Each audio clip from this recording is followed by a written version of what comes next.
Don't look at the whiteboard yet. Yeah, the whiteboard is going to be lit today. A lot of fun. Yep, some of you will enjoy it and some of you won't. But one thing I can guarantee, and the word is already out, this will be the best experience of your entire life. This live stream. Yeah. I know that's a big claim, but watch me satisfy it. But first, all you need is a cup or a mug or a glass, a tankard, chalice, a stein, a canteen, jug or flask, a vessel of any kind. Fill it with your favorite liquid. I like coffee. And join me now for the unparalleled pleasure. The dopamine hit of the day, the thing that's going to make everything better, especially your antibodies. It's called the simultaneous sip, and it's going to happen now all around the world. Go. The antibodies. Oh, yes. So, how many of you have read a book called God's Debris? Written by me back in 2001? When was it? Yeah. Wow, a lot of you. Wow. On the Locals platform, where there are subscribers, it's just lighting up with yeses. I didn't expect that. Now I understand. So there was a mystery that I couldn't figure out, which is why anybody would follow me or why anybody would subscribe. And I think I just found the answer. A huge number of the subscribers, percentage-wise anyway, have read my book, God's Debris. It would be hard to read that book and not want to hear more about that kind of thing. So that actually explains why people are subscribing. I was actually kind of surprised when I went to Locals and said, well, you can get some extra stuff, content and whatnot, if you subscribe. And I wasn't sure anybody would. But that actually answers a big mystery for me. Now, here's what I want to tell you about that. That book was written to change the world, slowly. It was written by a hypnotist, me, and it was written with hypnosis technique. Now, that was the first book I wrote where I explicitly laid on the hypnosis technique for the reader. And the reason was to produce an experience in the reader that you couldn't get just from reading an ordinary book. So the hypnosis technique plus the story of the book added together gave some people profound experiences. And I'm watching some of the comments go by on Locals. People talk about it changed my world. A lot of people's entire worldview was just completely scrambled, often when they were young, and it never went back to normal. But here's the thing you don't know. That book is why I can do this. Because there were enough people who read that book who said, you know, I'm going to promote your voice because I liked what you said in that book. So it's not an accident that I became a prominent voice about other stuff, because the people who read that book sort of pushed me to the front of the line. That's what happened. But the book itself is changing the world in ways that I can't tell you right now. But you'll see.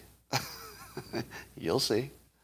It was meant to have a 20 or 30-year impact. And so far, so good. I didn't realize how many states don't have mask mandates for kids, or at least mask mandates in general. So the ones that do are, let's see, California, where I am, Illinois, New York, and Washington, still mandatory. Those are the only ones? Is that true? I feel like this fact is not right. Are there only 4 states with mandatory masks?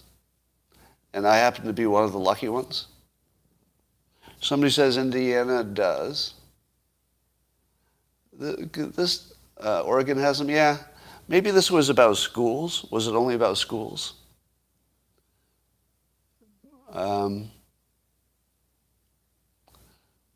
Lots of local mandates. Yeah, Maryland. Maybe this was just about schools. So I guess I don't know the facts on this. I saw this in the news, but it didn't look right to me, so I think I misinterpreted it. Anyway, there's a new university. Have you heard of this? So a new university opened up or it's opening, I guess it's being founded now, the University of Austin. And it will, Barry Weiss talked about it on Substack. And it's committed to, quote, freedom of inquiry, freedom of conscience, and civil discourse. So in other words, free of wokeness. So, sort of a non-woke or non-overly woke university. And how many professors do you think immediately tried to get a job there? How many professors immediately wanted to leave the university where they currently work and get the hell out of there and go to this place where they can actually say actual real things? Hundreds. Apparently a lot of people are applying for this job.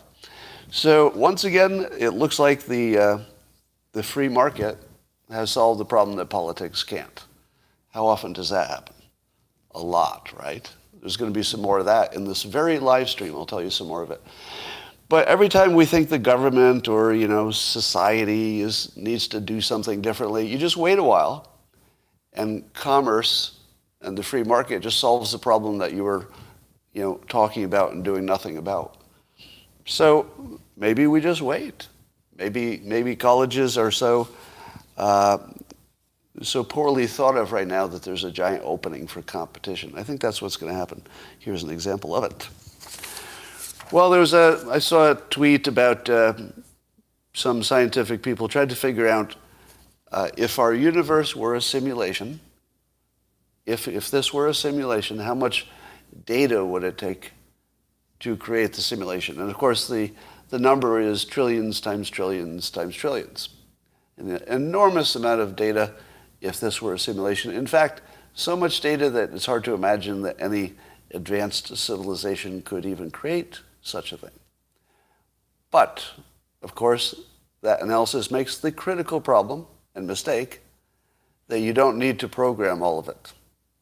You only have to make the characters think they're seeing all of it. That's it. That's easy. Programming an entire universe just in case somebody saw it would be stupid. The easier way to do it is to program the humans to think they're seeing something in detail, but they're not. Let me give you an example. If somebody hits a tennis ball fast and it goes near the line, you say to yourself, okay, that was in or that was out. And you're pretty sure because you saw it. You saw it with your own eyes.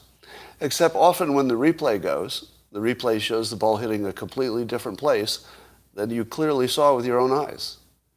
How could that be? How could you clearly see something that on the replay simply didn't happen? And the reason is that's how everything works. Everything you see isn't really happening. It's just a quick summary that your brain ginned up to make you think you're seeing something that makes sense.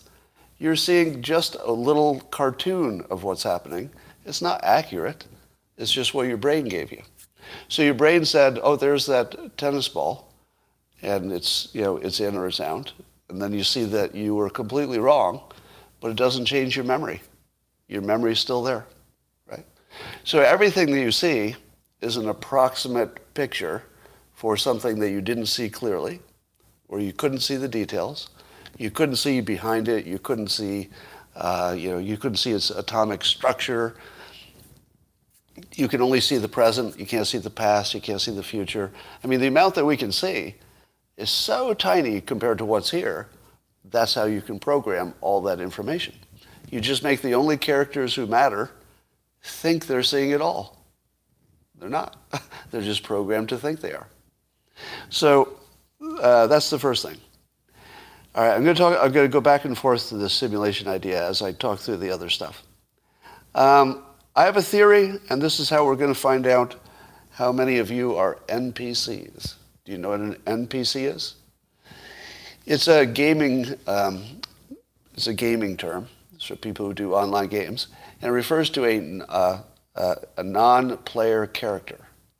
So if you're playing a game, you might inhabit a character in the game, and so you're a live character, meaning your avatar or the little simulated creature is using your intelligence to guide it. But in the game, there would be other just scenery like people that you might interact, maybe enemies that you shoot, etc. Those characters don't need a full set of feelings and experiences. They only need to act in a few different ways, and you'll think, oh, they must be people, because you're not interacting with them. So they would look like they're full people, but they don't have to be. They could be limited program scenery kind of people. Now, how would you know if somebody that you know is an NPC, if we're a simulation, versus a player character? Well, I'm going to add a new little mind bender here. What if sometimes you're an NPC and sometimes you're live? Just the way you dream. Think of it. If you think you're not a simulation, you're a real character, you think you dream at night, and then you live your real life during the day. But did you notice that your dream was pretty specific with the memories and stuff? But we count that as not real. What if your avatar lives when you're asleep in the other world, and it just keeps interacting in the game? But it turns into an NPC because it can't do much. How much of your day do you spend being creative and coming up with new ideas, and you're clearly a real player in a real some kind of reality?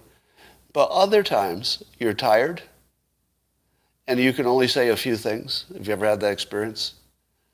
If you're just worn out and somebody says, how you feel? You just go, fine.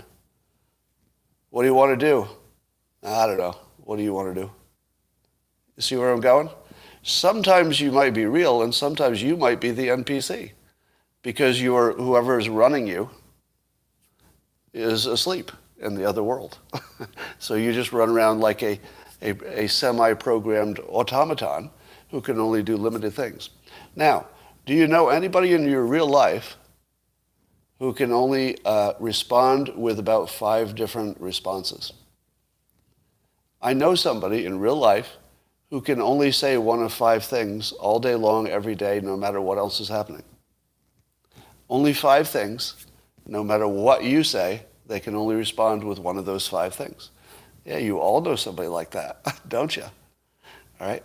And what happens if you try to bring up a new topic to somebody who only has 5 things that they can say? I'll tell you what happens when I do it. They will stare at you, and when you're done talking, what will they do? Will they engage with you in this new topic? Never. They will just look at you, pause, and then say one of the 5 things that they say every time. Now, do you know people who will always say, if you talk about the simulation, they'll say, oh, that's like the Matrix?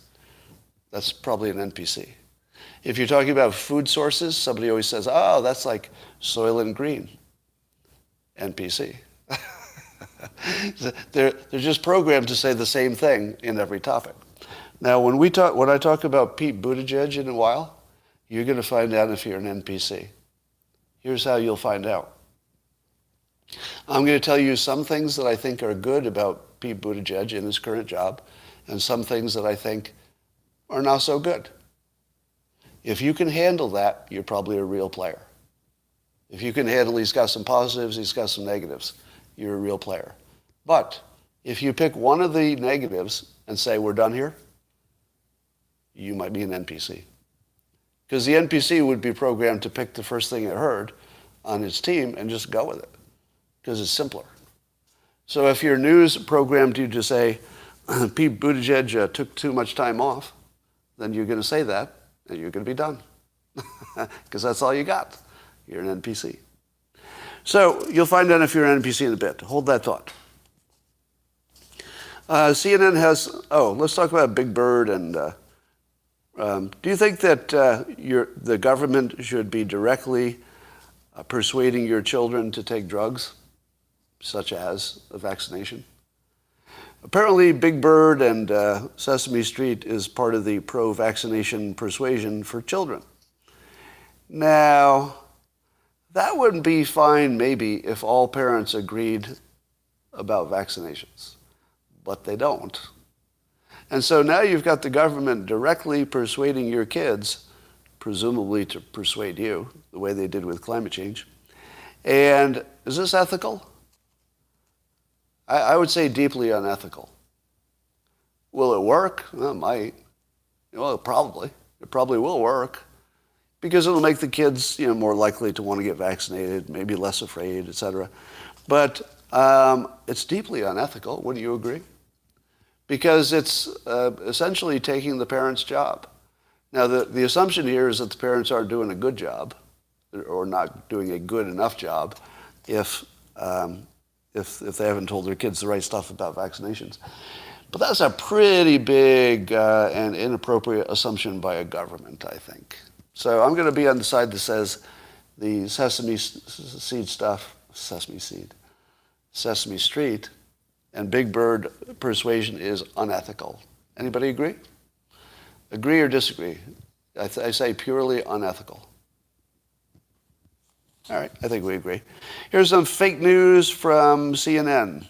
CNN's fake news is sometimes right on the nose, meaning it's just a lie, but more often is more clever than that. So here's some fake news today. An article saying that why Joe Biden can't do much to ease gas prices. Do you believe that? That's the title of the piece. Do you believe that Joe Biden can't do much to ease gas prices? Now, I guess he can tap into the reserve, but that's not any kind of long-term anything. Isn't this an obvious lie? It feels like an obvious lie that the president can't do anything to ease gas prices. Don't you think that all he'd have to do is ease up on pipelines and drilling, and suddenly the market would adjust? Because the market is forward-looking, right? So if the market saw that the United States just took the cap off of its production, you wouldn't have to wait for OPEC. You wouldn't have to wait for Russia. You would just make as much as you needed domestically, and prices would come down. Am I wrong about that? Now, I don't think that anything would happen on day one that would actually change the supply and demand. But certainly, since markets are forward-looking, they would probably lower the prices in anticipation of more demand or more supply, right? So I think that's just fake news, and they can do this because people are not sophisticated, and they think, well, there's nothing you can do about it. I guess that's all I know. Nothing you can do about it. But basically, they're trying to cover Biden's biggest flaw, in my opinion, that he destroyed the energy industry in this country, or degraded it, when he took office.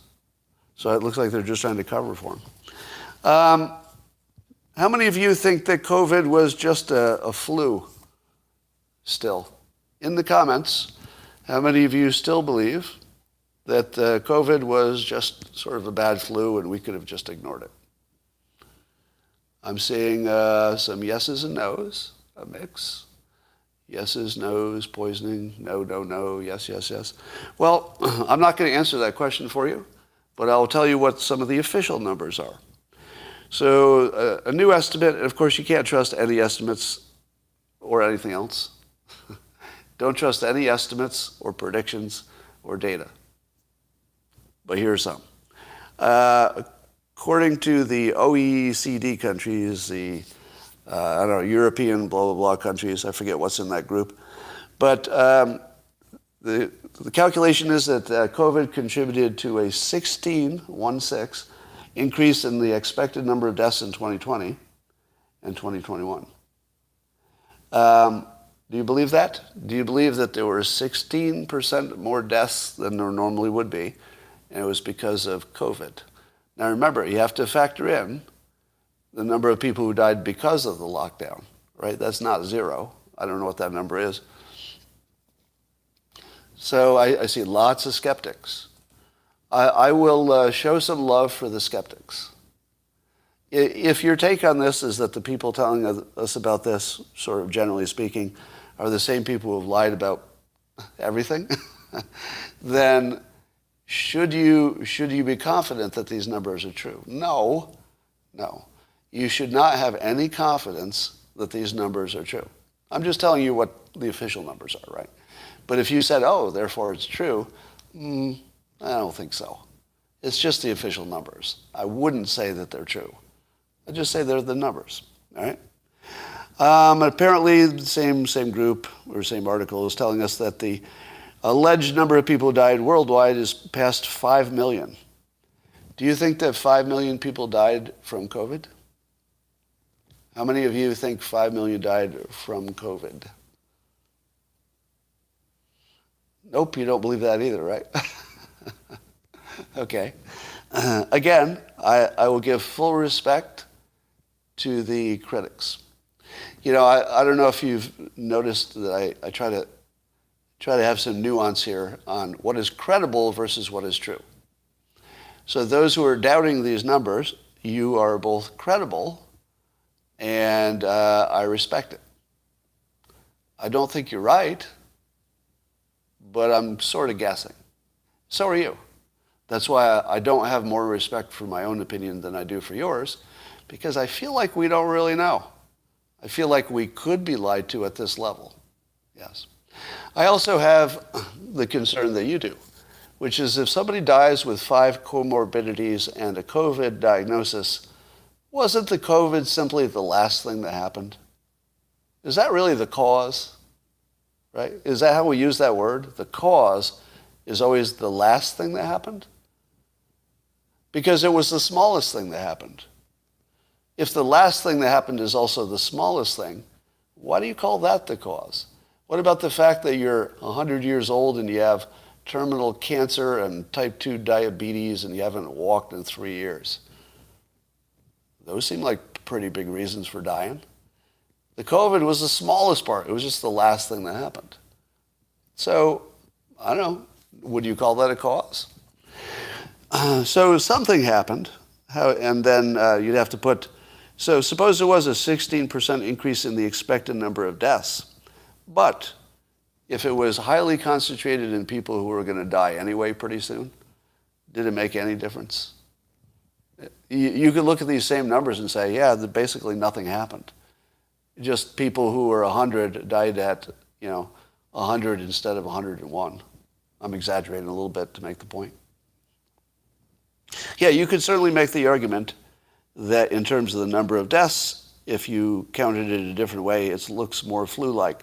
But how many of you believe the regular flu kills 50,000 people a year? Go. So you were all skeptics about or most of you were skeptics about the COVID numbers, but how many of you think the real flu, the just ordinary flu, how many think that kills 50,000 a year? And yet I've never met anybody who died of it. Some of you do, right? I would argue that if you believe the COVID numbers, you probably should also believe the regular flu numbers.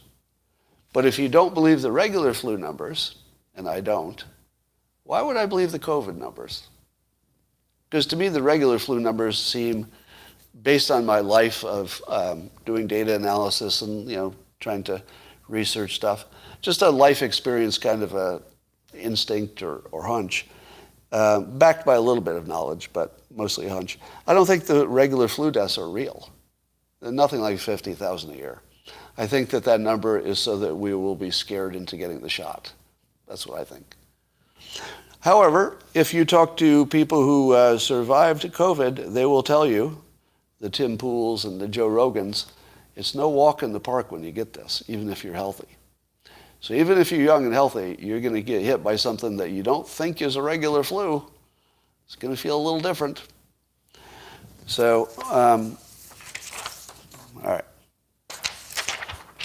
So much today. Rasmussen has a poll that says Biden is down to a new approval low. So Biden's approval, he only has approval by 27% of independents now. Essentially, our elections are determined by turnout and which way the independents go. And the independents have completely left Biden.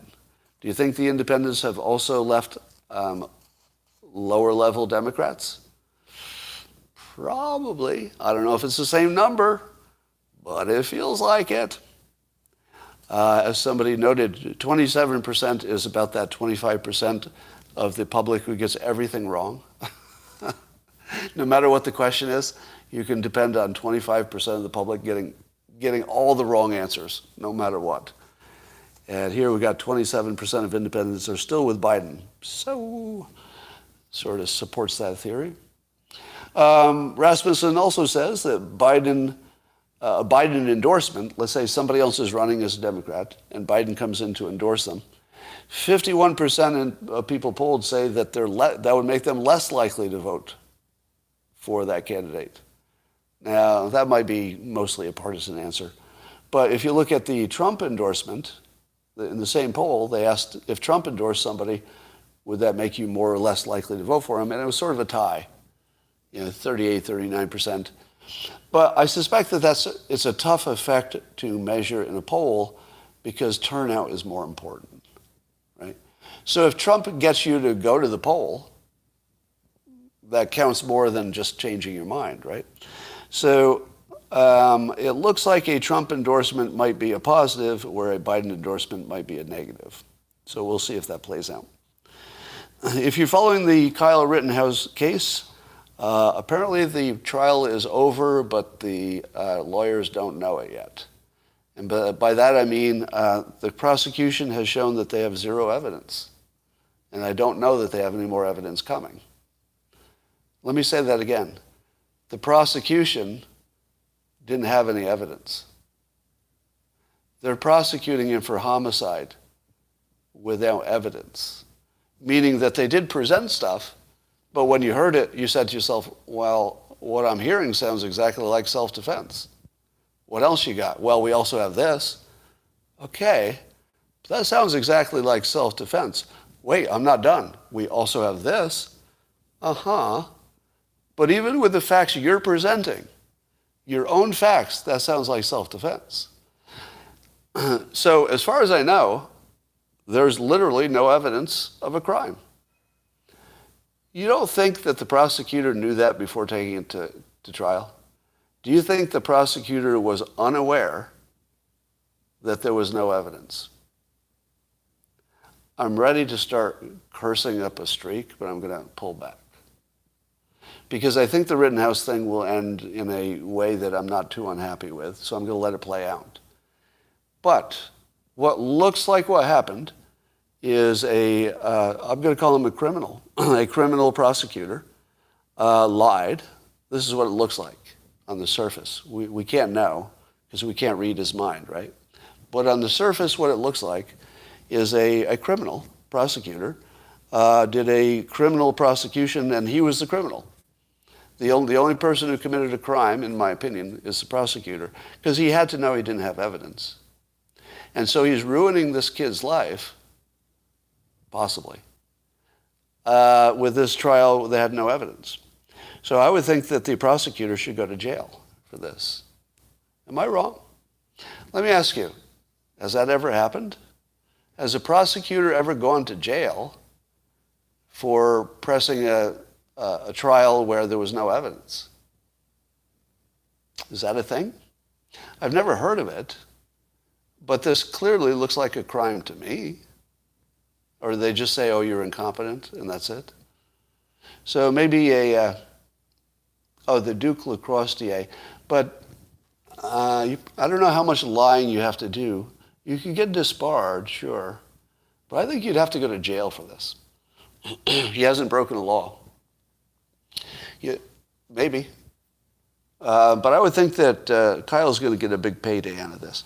Now, here's the other thing that Jack Posobiec noted today on Twitter, that at least 4 news entities are referring to the last witness that we heard of in that trial as the lone survivor. They're calling one of the witnesses who was shot by Rittenhouse a lone survivor because the others died. Does that feel fair? He's the lone survivor? Because that basically tells you that somebody was killing people and one got away. That's not exactly a fair way to characterize this, is it? Here's another thing you could say. He was the only attacker who survived. Is that fair? He's the only attacker who survived the attack. Now, attack could be for good reasons, could be for bad. It sounds bad if you say attacker. But they were the attackers. They were the attackers. So why not call them that? But he's also a lone survivor, but pretty biased. On Twitter, the trial is referred to this way. This is the headline on Twitter. So Twitter puts the headlines on some of these stories. Homicide trial of Kyle Rittenhouse continues in Kenosha. Is that fair? Is it fair to say that the homicide trial continues? Because when you hear it's a homicide trial, don't you sort of think he's guilty? Don't you? Because how many homicide trials do not end in conviction or something? Right? I mean, it's a homicide trial technically, I get that. But at this point, wouldn't you call it a false accusation trial? Wouldn't you say it's a trial that has no evidence of homicide? It's an evidence-free homicide trial. If this were Trump, they'd call it a homicide trial, I guess. But you can imagine if this were somebody they liked, the headline would be something like, no evidence of a crime in the Rittenhouse case. I think that would be a lot more fair. And this Rittenhouse situation, I think, is part of the larger demonization of men, wouldn't you say? How much of the Rittenhouse case is about gun control, and how much about that is diminishing the role of men in society? Because what Kyle Rittenhouse did was, he said, hey, I think there's a problem happening, and I'm a man, and I can go help. So he's being criticized for having the attitude that he's a man and he has some resources. I guess he had some medical experience and he had firearms so he could protect people. He said, I'm going to go try to help. And then when the trouble started, Kyle Rittenhouse did what a man does when somebody points a gun at you with bad intentions. You kill him or you shoot him. That's what men do. And he's on trial for being a man. Don't be confused. He's not on trial for a crime. He's on trial for being a man in 2021. Yeah. How many of you just felt that? Probably the men more than the women, right? But if you're a man, and I just told you that Kyle Rittenhouse is on trial, he's on fucking trial for being a man. That's really happening. He's on trial for being a man. And let me tell you, a lot of men are watching this. Men, can you back me up on this? Men, you're watching this, aren't you? And I'd like to give some advice to the women who are watching this, not just this live stream, but the women who are watching the Kyle Rittenhouse situation. Here's my advice to the women watching that. I don't fucking care what your opinion is on it, because this is about men. Just stay out of it. Yeah, it's a free country, and you're willing. Of course, you can have your opinion, but my opinion is you should stay the fuck out of it. If you're a woman, in return, I will stay the fuck out of the abortion question, because that's not my beat, right? I want the women to work that out and let me know how you did. Women, work out the abortion. That's your deal, and I'll back you on it. On the Rittenhouse trial, women, stay the fuck out of it. Just stay the fuck out of this. Yeah, you can have an opinion, but keep it to yourself. That's what I would ask you. Just keep it to yourself. The men have to work this out, right? I don't know the composition of the jury, but I'm pretty sure they're going to get them off. And at this point, the men of the world who are watching this are going to embrace Kyle like you've never seen before, assuming he gets off. Am I right? I'm pretty sure that the men in America are going to make sure that Kyle Rittenhouse's life goes better than it would have otherwise. I think he's going to get job offers. I think he's going to get opportunities. And he showed the world what a man is or can be. Now, you don't have to say that you buy into that definition of what a man is or should be. I don't really care. I don't care if you do or not. It's just of no interest to me. All I'm saying is that women, just stay out of this one. And I'll stay out of abortion. Fair? All right. A lot of you think that doing your own research is a good idea. Let me talk you out of that. Okay? Number one, doing your own research can be a great idea if all you're doing is learning. Let's say you wanted to learn how to do a thing. Do your own research. Take a class too. But doing your own research is probably a good idea. So if you're just learning something and there's nobody on the other side, it's not a topic where there are two teams, you're just learning something. Absolutely do your own research. In fact, you should do as much as possible. But in this specific situation in which you've got a very complicated, big topic and people are on different sides, what happens if you have a complicated topic and then you add a bunch of money to it? What will happen every time? All right, Christine, I've got to stop and make this comment. Christine on YouTube says, both issues are important to men and women. Sorry, you're wrong. Did I say they weren't important? Christine, did you hear me say anything about the lack of importance to one of the genders? No. No, you're arguing with your own imagination. If you'd like to argue with my point, I welcome you. But don't argue with your own imagination. I acknowledge that these are important to both men and women. I'm just saying stay out of it if you want a better outcome. And I'll stay out of yours. All right. If you have a complicated topic and you add money to it, what will be the outcome, assuming it stays complicated every time? The outcome will be you're going to get mostly fraud. What would be an example of this? Let's take the finance industry. Is the finance industry a big, complicated thing? Yes. And there's tons of money poured into it? Yes. Is it mostly fraud? Is the nation's finance system mostly fraud? I'm seeing yeses and nos. See, people say partially. Have I gone too far? Have I gone too far to say it's mostly fraud? It's mostly fraud. It's mostly fraud. How many financial consultants are giving you unbiased advice that's good for you versus how many are giving you unbiased advice? None. Because the business model of financial advisors is to make more money for financial advisors. So the financial advice business is completely corrupt. It's all fraud, right? If a financial advisor were honest, they couldn't charge you because there wouldn't be enough content.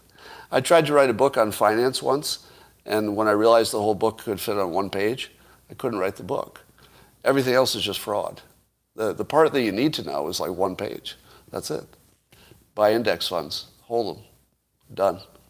So then look at anything from climate change to whatever. Do you think that climate change, what percent of climate change, a big complicated topic with tons of money going into it, what percentage of that outcome do you think was fraud? Well, some would say the entire solar power industry is fraud.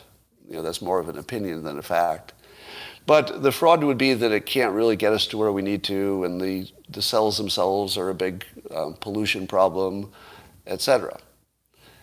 It looks like the entire thing is just filled with fraud. I don't know what percentage. Now, look at the supply chain issue.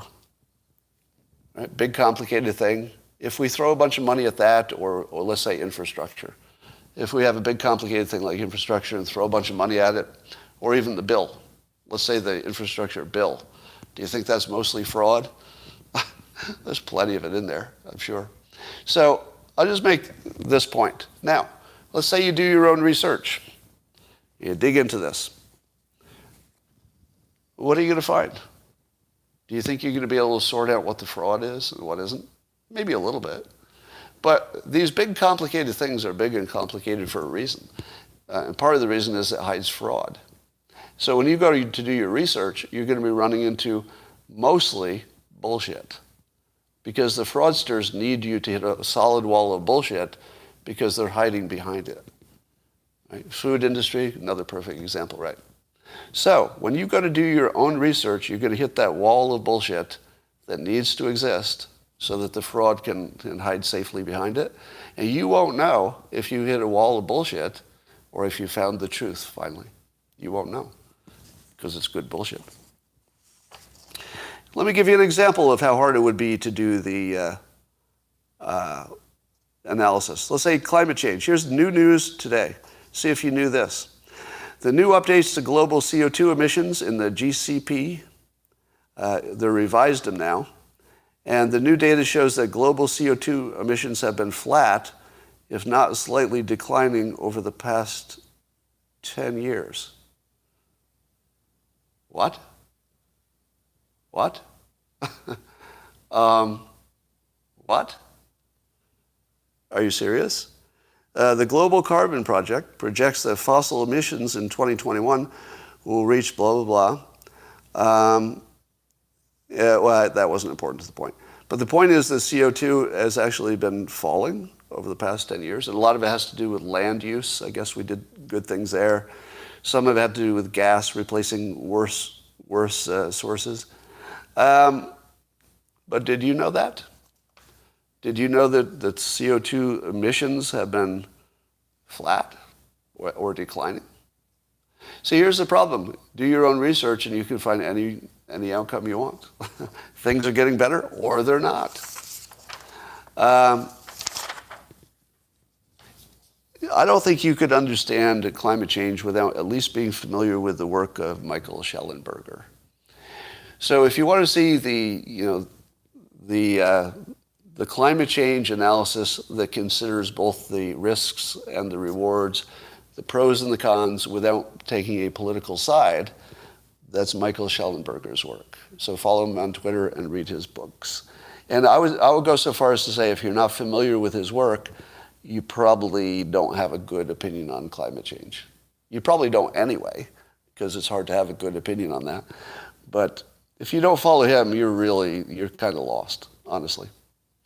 Did you know that by 2022, this is from Schellenberger too, the U.S. had reduced its emissions 22% below the 2005 levels, and mostly because we were using gas to replace coal. And I think Biden reversed that, right? Am I right? Not sure. All right. So beware what you think about climate change. You could research it all day and still not have a good opinion. So Elon Musk offered to sell 10% of his Tesla shares. Apparently the context is that since he doesn't take a salary, he would normally pay no taxes while being the richest person in the world. And people say, well, that's not fair. That's not fair. I pay taxes and you don't pay taxes and you're the richest person in the world. So Elon Musk said, okay, I'll pay some taxes. I'll do a poll. And if the public wants me to sell 10% of Tesla just to pay taxes, because if he sells some stock, he would have to pay, I don't know, up to half of it in capital gains. So that would be billions of dollars he would pay in taxes. And I think he would do that largely for public concern, because he's not a taxpayer. Maybe he'd like to be. Now, first of all, he is a taxpayer, right, because the business pays various taxes. But here's what I would like to ask you. My smart audience, which I know is far more educated than the average. Is the country better off if Musk pays taxes or does what he continues to do, which is take no salary and pour enormous amounts or percentage of his wealth into new projects? Which one of those is better? Are we better off as a country, including the poor? Are the poor better off if Musk pays more taxes? The answer is really, really easy on this one. You don't need a degree of economics to get this one. But if you don't have a degree of economics, it might not be obvious. So I'll say it, and then once you hear it, you're going to say, oh. Where do you want money to be? If you want the economy to do well, where do you want the money to be? You want the money to be allocated wherever it will have the most chance of turning into more money. Agreed? Now, of course, you got to feed people and stuff, but once you've taken care of the basics, you need every dollar to go where it will be most productive. Do you think that Elon Musk's dollar should go to the fucking government or to the guy who sent a car into space? That's the question. Let me say it again with the F word again, because you need that. Do you think that dollar is better in the hands of the government or in the hands of a guy who put an automobile in space just for fun? I mean, that being an example of the types of things he's accomplishing. And there's no contest, right? There's no contest. Musk is obviously making the point, and I think he's doing this cleverly because it makes us talk about it. If you are bad at economics, you think that he should pay taxes. If you're good at economics, you don't want him to pay a penny. You do not want him to pay a penny in taxes. You want him to do what he keeps doing, which is pouring money into good ideas that keep working and make the country, a leader in areas where we need to be a leader, basically. So, let's just take one example. AI will probably determine the safety of the country in the future.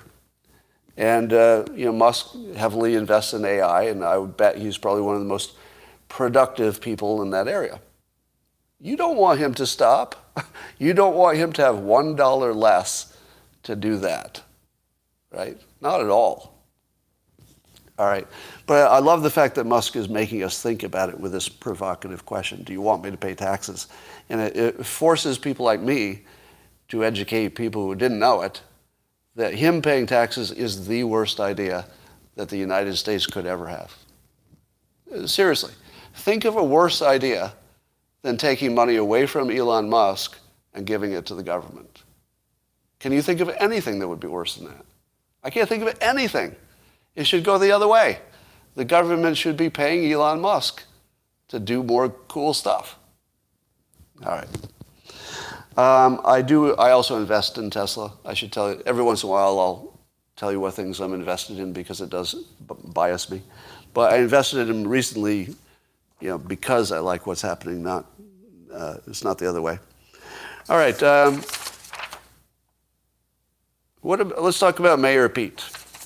I provocatively said today that I believe he is exactly the right person I would want in the job of figuring out where the infrastructure money should go.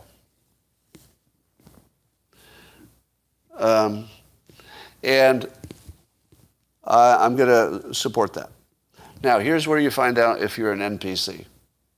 I'm going to give you the pros and I'm going to give you the cons. And I'm not going to hide either one. Okay? If you picked one of the cons and said, I'm done here, you're probably an NPC. If you weighed the two things, it doesn't matter which way you go, well, you're probably a real player. So now you can find out if you're a real player. All right? Here's the argument for him being the right person. He is a ex-McKinsey guy, ex-Harvard guy, and it's a really complicated, hard analysis. McKinsey consultants are taught to go into an industry with which they are not deeply familiar, to learn from the experts, to put the experts' opinions and data through a logical sort of filter that McKinsey teaches them, and to come out with the most rational decisions that make the most sense, all things considered. Right? There is nobody I've ever seen in the government, there may be, but I just don't know of any, who would ever be more perfectly suited for this exact task. In fact, if you didn't have a Buttigieg at the head of it, it would be smart for them to hire McKinsey to help them make these decisions. I don't know if the government does that. Does the government ever hire McKinsey? Probably, right? I assume. But if he were not already the right one, he should hire somebody like him. The first thing he would do in that job is hire a Pete Buttigieg to help him make the decisions. Now, he probably is. He probably is hiring a Pete Buttigieg to help him with the analysis. And then, he could also know if it were done right. But, so talents, before we go on, we'll talk about his failure as a mayor, blah, blah, blah. We'll get to that. So before I talk about the reasons he's not the right choice, and I'll talk about him. Will you agree with my first point, that his talent stack is exactly the one you'd want? Yes or no? Just the talent experience part. Mostly yeses, but some nos. Why no? What would be the reasoning behind no? I'm not disagreeing with you. I'm asking your reasons. Lousy track record? No, that's a track record in different things. The only thing that matters is his track record at McKinsey, which we think is good, right? McKinsey is mostly fraud. All right, let me address that. The McKinsey model, somebody said, is mostly fraud, and I agree. But that's the business, that's the model of consulting. That doesn't refer to the actual consultant. Somebody who works for them is probably not doing anything fraudulent. They're probably just trying to do their job. But the model is mostly fraudulent because they're trying to sell things that maybe you don't need and that sort of thing. So yes, I think the consulting model is mostly fraudulent, but the consultant is not necessarily fraudulent. Just the business model is.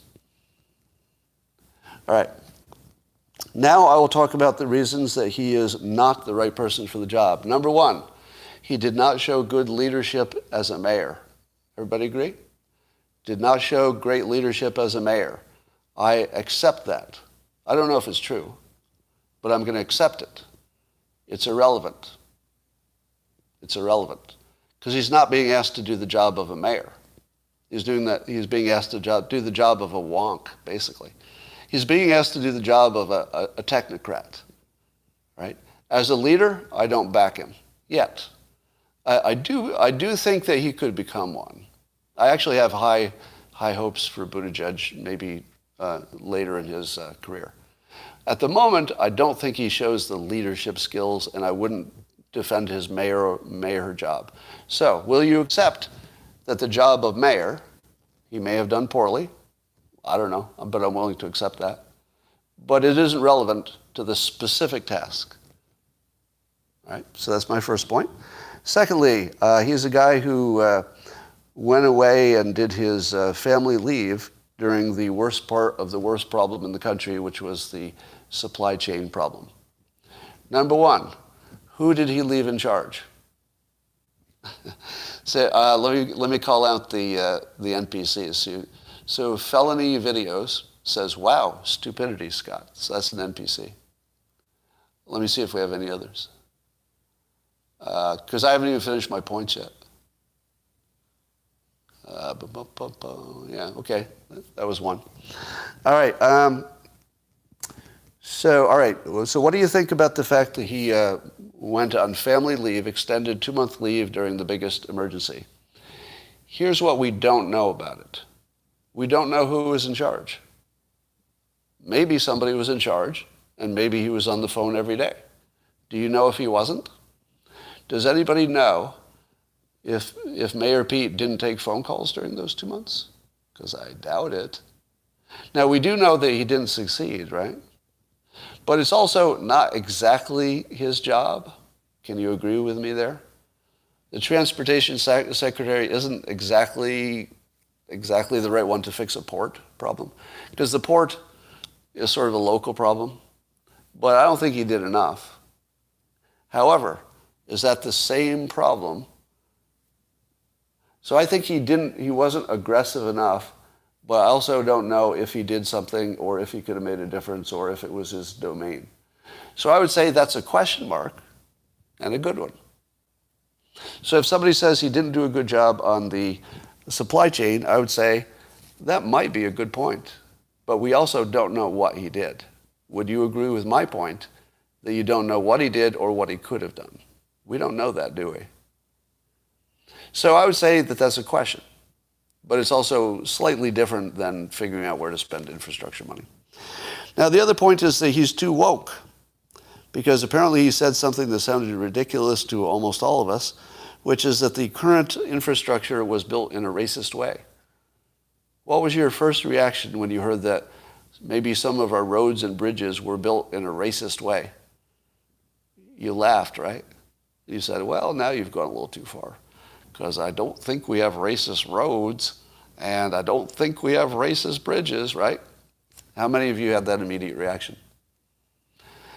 And then after you have that reaction, how many of you actually researched it to find out he was right? Did anybody? Did anybody research it? Because it turns out he's right. He's right. Apparently it's a known historical fact that at least in, I don't know, some parts of New York, that there was an actual racist who designed the roads and didn't give good roads where there were a lot of black people because he didn't want them to use the roads to go to the park and ruin everything. What? Yeah, that's a real thing. That apparently a lot of the highways were designed by actual racists who actually were making them degraded in some places to keep black people from going where white people wanted to be. That's actually real, apparently.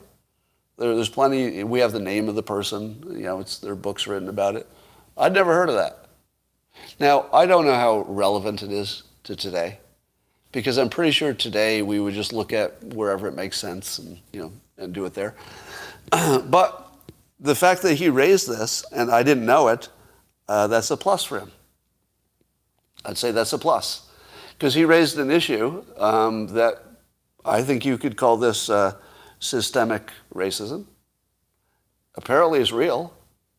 And apparently it probably made a difference. So I'm going to give him credit for that.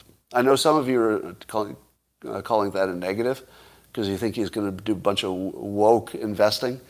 But I suspect the number of places where that's actually going to make a difference is probably small. So here's my argument. He's not being asked to do the job of a mayor. I don't know that he would do that well. He's not being asked to do the job of a president. I don't know that he'd do that well. He's not being asked to, I don't think he was exactly the right person for the supply chain problem. Maybe that just wasn't the right job. And we don't know what he did or didn't do when he was on leave. But his talent stack is exactly the right one for deciding how to spend infrastructure money. Now, how many of you can handle that opinion? Can you handle that? That there's definitely some negatives, and I called them out. All right, good. All right, most of you were good with that. And I think I got to run in a minute. Let's see what else I got going. Oh my God, here's what I told you about. Sam Altman. He was the president of Y Combinator. I didn't realize he's now working for the OpenAI. So he's working on AI more than that. He's putting $375 million of his own money into this fusion startup called Helion. $500 million in total, but he's putting $375 million of his own. So I checked his net worth, Sam Altman's net worth, and I thought, wow, what is your net worth if you can put $375 million into one thing that might not even work? And it said his net worth was $200 million. I did my own research. A lot of you would just guess, but I did my own research. And according to my research, he's worth $200 million, and he's putting $375 million into one investment. So it's a good thing I did my own research, because otherwise I wouldn't know any of this. No, he's obviously worth a few billion. I don't know how many billions it is, but this is a gigantic investment, and it shows that the person closest to it and the person who may be one of the few people on the planet who could really predict whether a startup has what it takes, he would be one of them. Yeah, I wouldn't trust too many people on the whole planet to tell me a startup looks good, but he would be one of them, right? Of the 10 people in the world who might be the best at this very thing. So that is really good. At the same time, Rolls-Royce is going to be building small nuclear reactors of the traditional kind. I think that's a really big deal. And Regeneron found out that Regeneron not only helps you solve COVID if you've got it, but can give you lasting immunity. Well, sort of immunity for months, up to 8 months after you take it. I also recently invested in Regeneron before I heard this news, so consider my bias, but apparently we have lots of therapeutics now, so the mandates are a little less ethical than they've ever been. Every time we get a new therapeutic online, the argument for mandates starts dissolving. And that is my awesome show for today. I think you'll love it. It'll sink in a little bit and get better as you go. All right, got to run, and I wish